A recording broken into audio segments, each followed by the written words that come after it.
Hi, this is Gary DeBock, and I'm here once again at Rockwork Core Ocean site.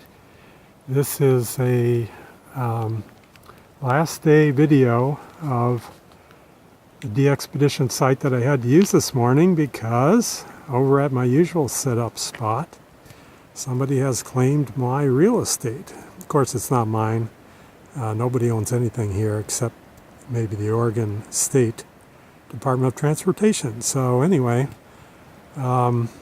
this has been a very successful DXpedition. I've already received just about every target station I'd hoped to track down. I deployed 3 FSL antennas this morning, the very last day. This is August 9th of 2017. And this 15-inch FSL was used this morning for one purpose only, and that was to record the signal from 558 Fiji, which has been an awesome overachiever during this entire week. So I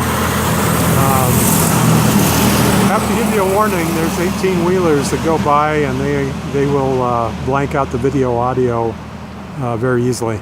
But anyway, 558 Fiji has been one of the prime surprises of this DXpedition, coming in at S9 levels occasionally. I'm sure you've seen these videos before, but in case there's somebody that hasn't, we are on the top of a 400-foot cliff, and you may not care to look down here if you have acrophobia. Right now we have low tide though, so occasionally, and actually most of the time, we have the ocean right below this spot. But in case someone looks straight down, they wouldn't be quite so scared because you have maybe a little bit of grass if you look closely. So anyway, moving on here. This is the 17-inch monster FSL. This weighs about 38 pounds, 17 kilograms. And to my knowledge, this is the largest one in the world. It's covered up now for rain protection, but I'll try to give you a close-up. It has 126 of the Russian surplus 200 millimeter by 10 millimeter ferrite rods, which makes it very, very heavy and also somewhat costly. I do have a long wave set up this morning. Unfortunately, the entire week, the long wave has been a dud. I've only set it up for 2 days. This is the long wave FSL, a 12-inch model.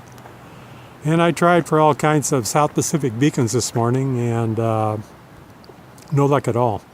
But anyway, before I cut this short, let me show you this just awesome scenery at this cliff site. This is Highway 101, which is the main West Coast highway. It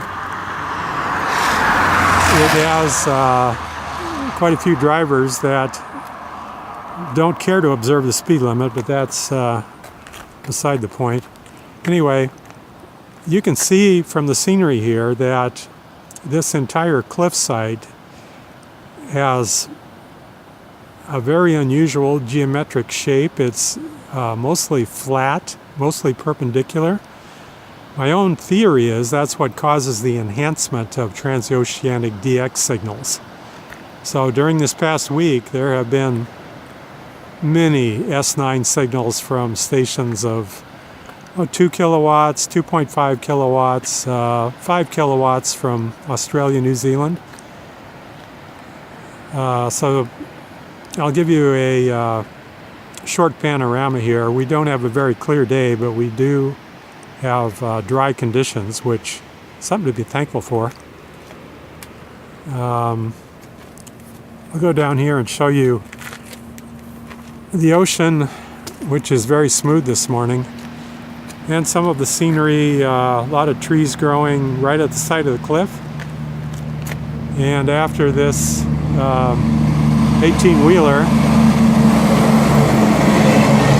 I'll show you the rock spire there in the center. This is how to identify this particular turnoff It's the only one of these ocean cliff turnoffs that have a rock spire on the right side of Highway 101.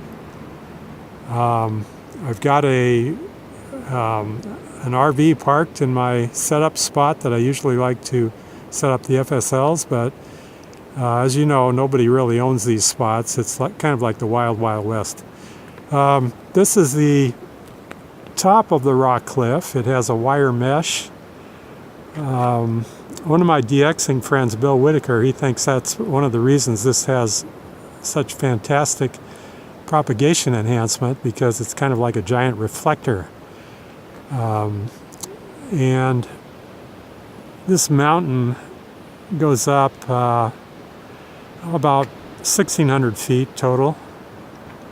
And this was all blasted out of the cliff by dynamite so that they could route this Highway 101 so close to the ocean here. It's kind of a unique place here in Oregon State. There is one that's somewhat similar to it. It's called Cape Perpetua. It's down south of Newport. Those two sites together, they will give you more than enough excitement if you care to try transoceanic DXing there. So anyway, this is the last day of the DXpedition. I've greatly enjoyed this. I had two DXpedition partners, Chuck Hutton and Tom Roethlisberger. And I will say finally that these FSL antennas, they are proving to be the perfect choice for a narrow location like this. The compact performance more and more is proving to be unique among medium wave DX antennas. So that's about the story from here. I'll talk to you later. Bye.